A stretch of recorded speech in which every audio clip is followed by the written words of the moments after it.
શહેરમાં તસ્કરોનો આતંક યથાવત જોવા મળી રહ્યો છે।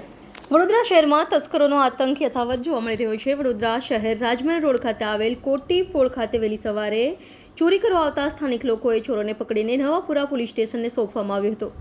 પ્રાપ્ત માહિતી અનુસાર ચોરો હથિયારો લઈ આવ્યા હતા અને વહેલી સવારે રિક્ષામાં આવ્યા હતા અને મકાનોમાં ચોરી કરી હતી અને આ પોળમાં તમામ પુરુષો વહેલી સવારે પોતાનો વ્યાપાર કરવા માટે જતા હોય છે ત્યારે ચોરોએ બે મકાનોને નિશાન બનાવ્યા હતા, જેમાં સ્થાનિક લોકો જોઈ જતા ચોરોને પકડી પાડવામાં આવ્યા હતા અને પોલીસને જાણ કરવામાં આવી હતી। ત્યારે પોલીસ પ્રાર્થના 2:30 કલાકે ફોન કરવામાં આવ્યો હતો, જેમાં પોલીસ સવારે 5 કલાકે આવે છે અને પોળના યુવાનોને પણ માર મારવામાં આવે છે, પરંતુ આક્ષેપ છે કે પોલીસ પ્રજાનો મિત્ર છે તો સ્થાનિક યુવાનો પર પોલીસ દ્વારા હુમલો કેમ કર્યો હતો।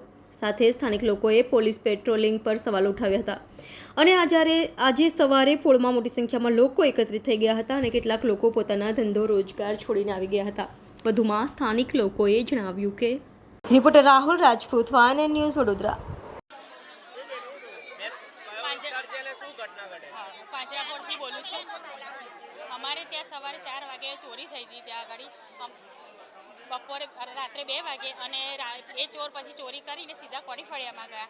તે કોડીફળિયામાં પછી એ લોકો એક જણ પકડાયો હતો। એ બધું પરચુરણ હતું ને આશરે 20-25 હજારનું કંઈ ગયું। એક પકડાયો, બંને પકડાઈ ગયા છે। Subscribe now and press the bell icon. Never miss an update.